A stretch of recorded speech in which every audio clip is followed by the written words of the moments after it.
Happy New Year, YouTube. As usual with all my videos, I'm just thinking on some things that I want people to hold in their heart. Not necessarily their mind, but your heart. Yes, I think it's important that we start to learn how to think with our hearts and feel with our minds, not get tricked into doing the other way around.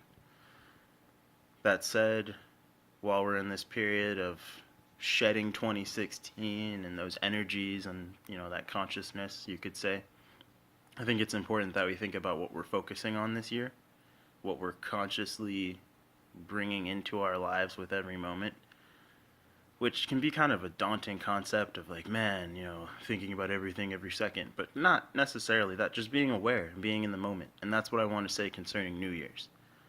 It's really, really, really beneficial to review time that's passed and learn from certain things and think about what you liked and what was happy and, your memories and your experience define you and who you are, right? They make the future. But like me personally, I get really caught up in like thinking about things before they happen or like preparing for like disasters or like incidents or just being ready for anything to happen. And I think that there's a difference between anticipation and like just being ready for it. Um, I think that the news, it's easy. We focus on like events in other countries, which we should. I'm not saying don't just completely be ignorant to events of the world. But like what I do is I'll look at videos and I'll think about like, oh shit, they're building FEMA camps or like we're going to go into World War III any second or the economy could fall. And like all that's important. But I forget that I can like, be happy right now. I can turn this off and talk to my cousin or my daughter or like, fucking whatever, your friend. You can go outside. You can take a deep breath. You can watch a movie. You can think about all these things, but you can still like take a deep breath and go, "Whoa, I'm chilling right now." Like, let me not harsh the moment.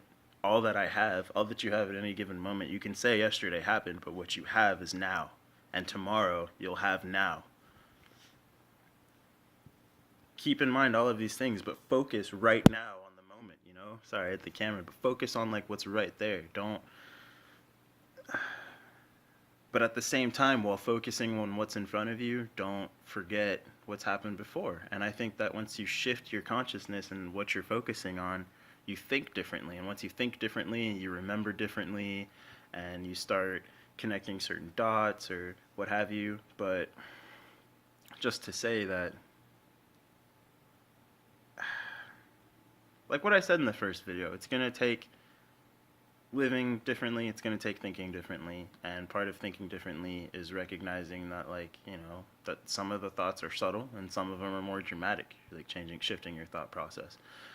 Just as I was getting ready to make this video, I was sitting and thinking about how important it is, to be in the moment, to be focused on the now, because I think you can learn differently when you are in a certain state. When I first started heavily getting into meditation, I noticed that I could sit in my backyard. Very simple place where there's not a lot going on. There's a tree and there's some grass. This is where I was living at the time, not now. There's a whole bunch going on here. But I could just sit out there for hours at a time. And once I could quiet my mind, I realized that like, I observed things differently, but I also could pick up on things that like were in my face the whole time, but I wasn't thinking about because I just was looking at it from a different perspective. So as I'm sitting there just now, before I make this video here today, I was thinking about being present in the moment, and I was in the shower, and I looked at the tattoo that I have here on my arm. Let me see if I can get it real quick. You guys can look outside. I actually have to put you down.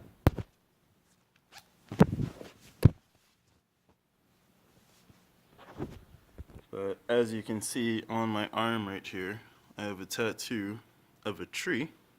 It's broken up in 4 colors to represent the 4 elements, but I was just sitting there and I was tripping out because I realized in my own personal perspective, I think that trees are a physical manifestation of what we're capable of when we live a certain way. If you look at a tree, just above ground, what you see are the branches, the leaves, everything that's connecting out into the air, you know, its environment. But what you don't see is the roots. And I think that, you know, whether you want to call it chi or the Holy Spirit or electromagnetic fields, again, I think that science and religion are two sides of a coin, that you're just looking at the same things from a different perspective, and humbling yourself and recognizing that other people can be looking at the same thing as you but see it differently. You know, how can you come together to further both of your understanding, not just limit each other's, but what can you bridge, what do you throw out, what, you know, you start shifting things. And I think that when you start being aware of your chi, your connection to every living thing around you, you grow those roots. And that unseen connection, because when you look at a tree, you can see how it connects to the air, and we're taught that carbon dioxide, you know, is received by the leaves, and through the sunlight hitting in the process of chlorophyll, it produces oxygen. We all know that. That's like basic information.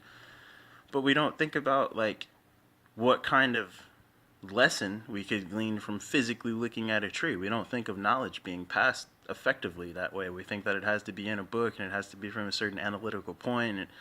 But you can learn from just looking at things.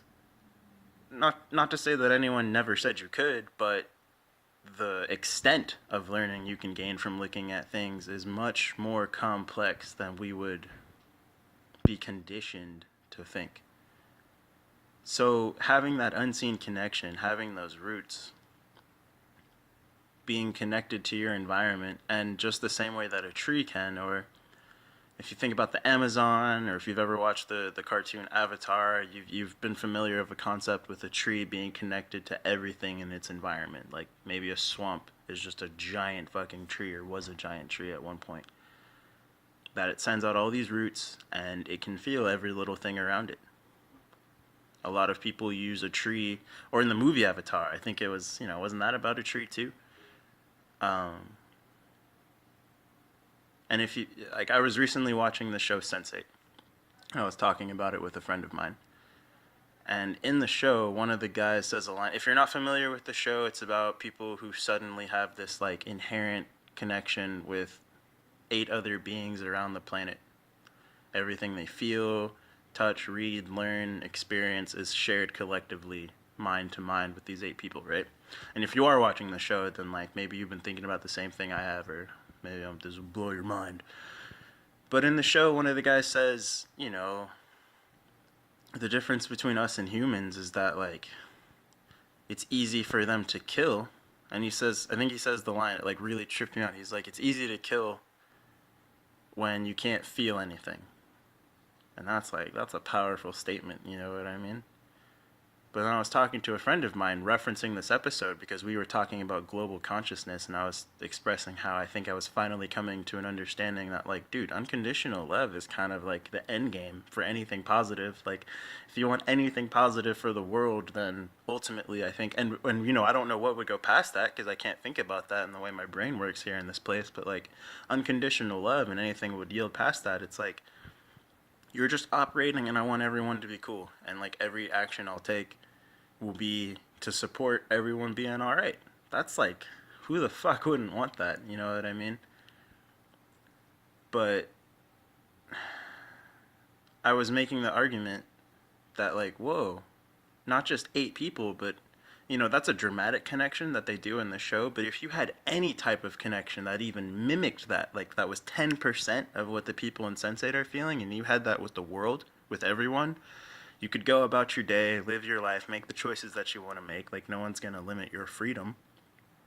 But recognizing, just like a Jedi in Star Wars, that you have an inherent connect, or a Sith if you choose to go that way, but either way, you have this connection to every living thing around you, and you can live drastically different than someone who's not aware of this connection, and it makes you live differently. If you've ever watched, like, Star Wars or read the Aragon books or anything, you're familiar with these people who learn about the Force, and then they suddenly become vegetarian. They're like, well, why the fuck would I want to eat meat when I can feel their energy? And that's, you know, it's easy to kill when you can't feel anything. But if you could feel everything around you like a tree, you would, you'd be like, you'd want things to just hang out in your branches. You would grow fruit to provide for everyone in the environment. Here, eat this so you don't have to fucking murder each other and like end lives just so you can prolong yours. It's, in a certain light, survival for the sake of survival is noble, but once you have knowledge of other things,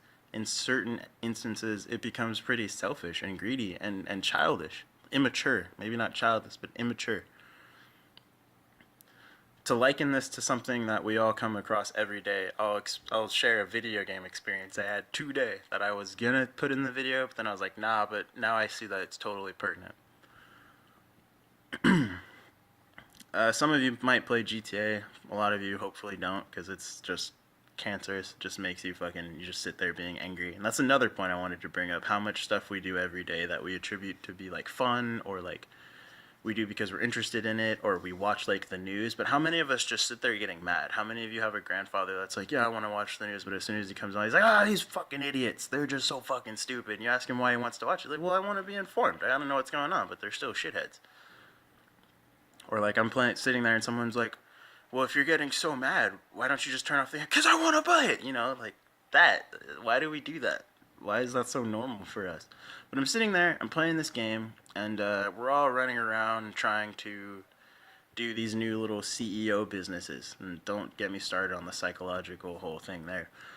But so basically, just to make a long story very short, we're playing a game where everyone can make like money, a lot of money, and if you play with your friends, you and your friends in a little group can make money while other people on the map are making money. But if you decide to be a dickhead, you can go around and like people are trying to deliver these cars and like make money off of them, and like if you deliver a car, you get like a vast sum of money. You get like 100 grand for one, or like 80 grand for one.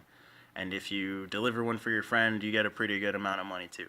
But if you go and you steal somebody's car that they've put hard work into getting and putting money into, and then they're going to go deliver it, you get like 5 grand for stealing it from them and delivering it. So basically here, if you're not following what I'm saying because it's about a game, you can do cool stuff with your friends and get a whole bunch of money, or you can get a smaller amount for being a dick. And so this guy shoots me, takes one of my cars today while I'm playing by myself, and like I got super mad because I always get so angry when I'm playing GTA. Take everything so personally. We're playing a game where everyone can just interact and do their own thing, but I have to take every little thing about me. But no, like, fuck that. So I got super mad, but then I was like, wait, let me just... It's not even that big of a deal. But I was curious about some things, so I sent him a message, because I didn't know this at the time. I was like, yo, how much did you get paid for, like, stealing that car from me? And he was like, oh, I got 100 grand. And initially I was like, damn, Rockstar's fucked up. This is more of the psyop, because, like, you get equal payout for stealing stuff or doing hard work. That says a lot about like people's personality. But then he was like, oh, haha, I'm kidding with you. I only got 5,000. So I was like, damn, dude. I was getting all mad that you stole one of my cars, but like I've made like $3 million off of this shit at this point. That was one car. Like I'm not really tripping that hard. And I was tripping very hard 5 minutes ago. But like, all right, cool. It's easier to shake off. And then I was like, you know what? This dude's just running around the lobby probably because he doesn't have the tools to get the car things himself. Because, if you don't play GTA, you have to buy like a garage that's worth an exorbitant amount of money. That's really hard to save up just to be able to do this, to make more money. It's stupid. Why would you want to do this when we're already living life, right? But we do. So I was like, oh, he probably doesn't have the garage. And I offered. I was like, yo, I'll hire you if you just want to make more money than what you're doing anyway. And he messages me back. He's like, yeah, hire me. Let's go steal everybody's cars. And I was like, dude, no, I meant hire you so that you could get your own money and leave everybody else alone. But, like, why would you choose to be a jerk? And he said, it's because I get more enjoyment out of... Or no, he didn't say it this way. Sorry.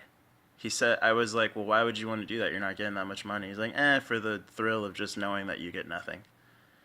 So I'm like, man, I know a lot of people say that I'm way too sensitive and I think too much and like I read too much into things. I think a lot of us are told that we read too much into things, but it's like, well, yeah, I know I'm playing a video game, but this guy's mentality sitting over wherever he is in the world is that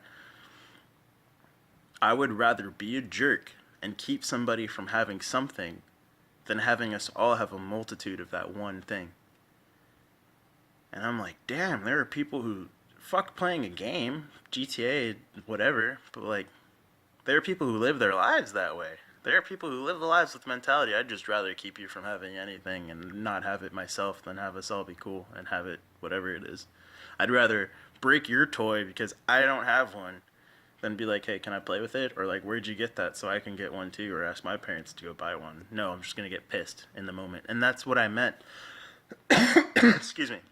In my video yesterday about how it's easier to get angry than it is to calm the fuck down. It takes way much more energy to like, let me take control of my vessel and my fucking emotions, my energy in motion, my emotions. Let me control that and let me be focused in the moment instead of let me get pissed about something because I'm thinking about something outside of the moment and something outside of myself, or I'm thinking about myself and fuck you. And that's just so easy. So why don't take the easy road? Take the high road. It's higher frequency, you know what I mean? When you say that someone gives me bad vibes, or when you say take the high road, or when you say like that person's smile just lit up there, we're talking about frequencies. We're talking about like certain emotions feel heavier and hold you down.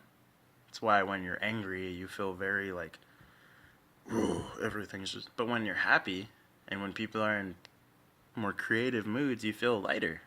You feel less constricted. Your thought process goes all over the place, like air. But when you get all mad, you're like a rock and you just fucking sit there and let everything happen around you. You let the moment pass you by when you get angrier. When you make yourself heavier, you let everything float over you. But when you make yourself, lighter, higher, you float with the breeze instead of letting like just pass you by. I think I kind of got everything out of the way that I wanted to say today. I don't want to take away from the message of have a happy new year. I want everyone to have a beautiful new year, but in my ideal world, everyone would be having a beautiful new year because the year would be made up of beautiful moments that each of us were happening every single moment. Each of us were having every single moment. So,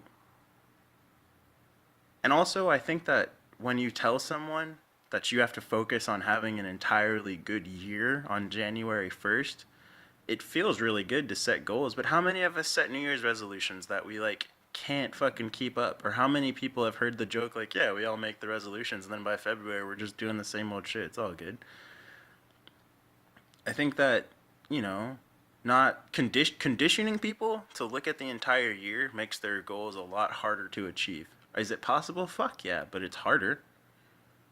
I think that focusing on the moment, every moment, and not getting caught up in years and months and whatever and stuff that's out of your control or stuff that happened to somebody else, you might realize, damn, even looking at 2016, was 2016 the worst, most terrible fucking year ever? Not for me. I got engaged, I moved to a new area, I gained a lot of insight into myself and other people, I learned a lot this year.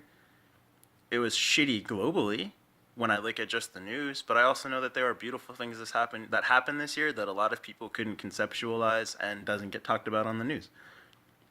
I know that politics suck. I know that the presidential race was shitty, but just kind of think about like, what are you being told to focus on? What does it have to do with the moment, and how does it serve you? Because if it doesn't serve you, you don't need it. And anybody tricking you into telling you that you need it doesn't have your best interest, especially not if they're telling you to educate yourself. So, going into 2017, I would say, please be conscious of yourself. Because when you're conscious of yourself, you are conscious of others. It's inherent. The more you learn about yourself, the more, just like a tree, you sink those roots and you become your environment. You don't just influence it, you become it, you feel it. It's so much harder to hit someone when you see exactly how that affects you. If you feel like you're hitting yourself because you hit another person, you're so much less inclined to do it, and you would only do it when it was necessary. You wouldn't just do it for fucking fun or because you got mad for a second. So be conscious of yourself if you choose to. If you would like to, grow. If you want to grow, then grow. What do you need to do to grow? I was also, again, in the moment, looking at the picture I have, on my arm, it's the Oakland tree. It's broken up into the colors, but you've got, air, earth, water, and fire. So I was sitting there and I was like, dude, not only are trees physical manifestations of like a lesson that we can learn, everything I said just prior, but I was like, damn, they're like the focal point of the elements that I've been like so obsessed with for like periods of my life. They are earth themselves. They take water to grow. They grow by fire. If you want to, the sun, that's flame. And they are symbiotic with like air. They are so interconnected with these four things. Not only do they have relationships, not only does a tree have a relationship with each of the four elements, it's like a bridge that connects all four. So I think that that's another thing that we can learn from. Not just like, how can I grow and how can I better myself and how can I better my community, but like, where do all of these things interchange? Because from different perspectives, you could see a planet, you could see earth, you could see fire, you could see water, and you could see air. Or you could see Mother Earth, Gaia, and you could see her body, her blood, her energy, and her breath. So, what are you going to see in 2017? What are you going to choose to give energy to? What are you going to lend your focus and attention and energy and love and memories? What are you going to do with all that this year? So, all right. I may not know you. I might not see you right now in this moment. But in my understanding of what we are to one another and what we've always been, I love you, and I hope you have a great year. Peace.